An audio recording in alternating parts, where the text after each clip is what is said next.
How do you lose the last 10 pounds? Let's dive straight into those 7 expert tips. Okay, the first is to challenge your muscles, specifically with some type of resistance training, even light resistance training. I can't underscore this enough. This can significantly help to break through a weight loss plateau. And note, I'm not saying endurance or increased running. When we're talking resistance training, we're talking about anything that was designed to increase muscular strength or fitness. And running actually doesn't do this. And having that increased muscle strength and fitness is so important to achieving that last 10-pound weight loss. It helps to increase metabolic rate and helps to improve insulin sensitivity, which makes it easier to burn fat as fuel. So lifting weights, strength training, body weight exercises, or even some of those boot camp classes, just challenging your muscles can help you to significantly break through that weight loss plateau. Which, if you're new here, my name's Autumn. I'm a certified clinical nutritionist with my master's nutrition human performance. On my channel, I teach you the tips and strategies to achieve your weight loss and wellness goals. So if you're new here, make sure you subscribe. And today's video is sponsored by Kettle and Fire. More on them in a bit. Okay, the second expert tip is to get consistent with your sleep schedule. Sleep is vital to achieving any type of wellness or weight loss goal. And some pretty crazy things happen when you don't get enough sleep. First, your hunger hormone ghrelin really goes up. So obviously, if you're more hungry, that's going to make it more difficult for you to achieve a weight loss goal. Poor sleep also increases the stress hormone cortisol. So especially if you're specifically looking to lose weight around the belly, you don't want really high levels of cortisol because this is specifically tied to weight gain around the belly. There are a lot of natural strategies to help improve your sleep quality, but the goal of all of these strategies is to get consistent with your sleep schedule. In fact, you can check out my recent live stream where I share 8 tips to improve your sleep naturally. I'll have that link down description below. Okay, the third is to compress your eating window, or in other words, use intermittent fasting. Now, this specifically helps the body to burn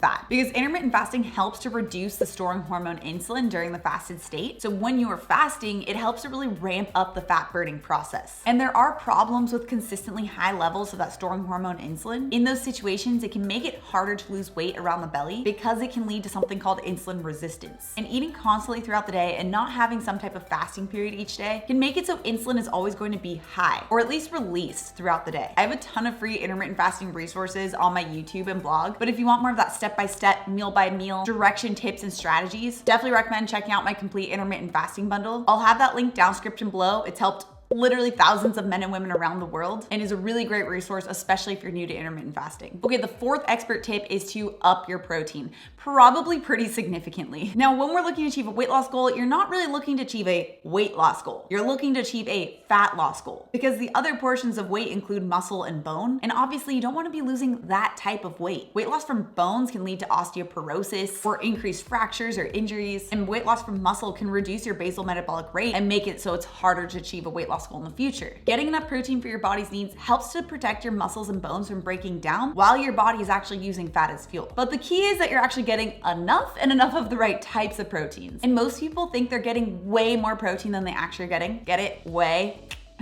So if you haven't calculated your protein needs before, you'll want to make sure you do that as soon as possible and understand how much protein you need. I have a video that walks you through this process. You can check it out right here. And although not a complete protein source, adding collagen along with your normal protein has been found to really help reduce hunger and cravings throughout the day, which obviously can make it so much easier to achieve a weight loss or wellness goal. And if you want to use a whole food source of collagen, you should definitely check out today's sponsor, Kettle and Fire Bone Broth. Kettle and Fire Bone Broth is packed with a natural form of collagen. And if you really struggle with feeling satiated from your meals, pairing protein with some Kettle and Fire bone broth, like in soups or stews or chilies, can really help you to feel more satisfied. Kettle and Fire is made from bones that have been simmered for over 20 hours to make sure they're getting all of that collagen goodness out. They also come in a ton of different flavors to fit a variety of different meals. The Chipotle beef, you guys have heard me talk a lot about. It's my personal favorite because I like to make a lot of chilies, but they also have the original or lemongrass ginger and coconut curry and so much more. And it's really easy to use. You can pretty much pair it with any type of meal, whether it be adding it in as a liquid base to your sauces or using it as the base to your soups, stews, and chilies. And you can get 20% off Kettle and Fire plus free shipping by using the code AUTUMNBAITS at checkout. So make sure you check out the link down description below so that you can get 20% off your bone broth. Okay, the fifth tip is to remove hyperpalatable foods. Kind of a big word,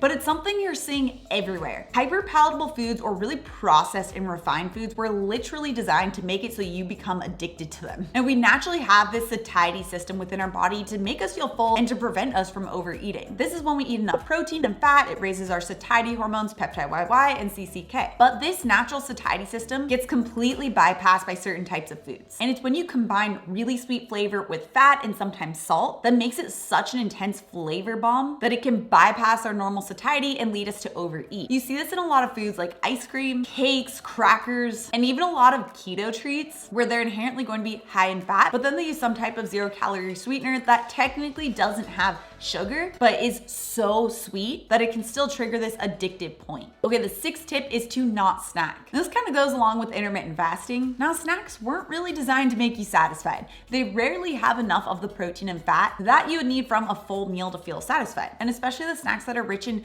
just carbohydrates or just fat, or what I call isolated forms of carbs or isolated forms of fat. Because it doesn't have the protein along with it, it can never really trigger full satiety and make it so that you're eating beyond what your body really needs. This is why eating something like nuts, even though it's a healthier food item, can sometimes lead to overeating because it's pretty much just a pure source of fat. Or on the flip side, just having fruit doesn't have any of the protein or fat for that matter to feel satisfied, so you're going to eat more and more of it. So if you are using intermittent fasting, you'll want to make sure you're sticking to meals and not grazing throughout the day. Okay, the 7th expert tip is to watch what's in your liquids. It's really easy to load up on sugar and liquids without having any idea. Coffee, cocktails, energy drinks, or iced teas and kombuchas, they can all really sneakily start to add up with sugar. And sugar-sweetened drinks are some of the biggest spikers of our storing hormone insulin because there's nothing slowing it down. So it's just rushing into your blood supply, which really raises the blood glucose level and really raises insulin as a result. Now, on the flip side, you guys know I love my keto coffee, but if you're at a weight loss plateau and you've already addressed all of the other factors, you might want to consider these isolated forms of fat as well. This means making sure that whenever you have fat, you have it along with protein so that you can really make sure you're getting satiated and not eating beyond what your body needs. And since keto coffee uses butter and coconut oil, these are isolated forms of fat and don't have protein along with it. So you can test out either reducing the amount of butter or coconut oil in your keto coffee or just switching to black coffee. Now, keto coffee is a really great tool for beginners to intermittent fasting because it does have fat and because it does stimulate some sense of satiety. But assuming that you've addressed all of these other factors and you still aren't making progress with your weight loss goals, then you'll want to take that same rule of snacking where we don't want isolated forms of either carbohydrates or fat, and you can apply that to your coffee as well. But there is a big asterisk on this because I have seen for a lot of people, it's typically not the keto coffee causing a weight loss plateau. Usually it's something else within their eating window, like the types of snacks they're having or various treat meals. So that's where the asterisk is important. Make sure you address those more key aspects to achieving your weight loss goal, and then you can always experiment with the fat content in your coffee. Now, clearly protein is so crucial to achieving a weight loss goal and actually maintaining that goal, but you want to make sure that you avoid these 5 really common protein mistakes with this video next. Also, if you're new to my channel and you love this science-backed information,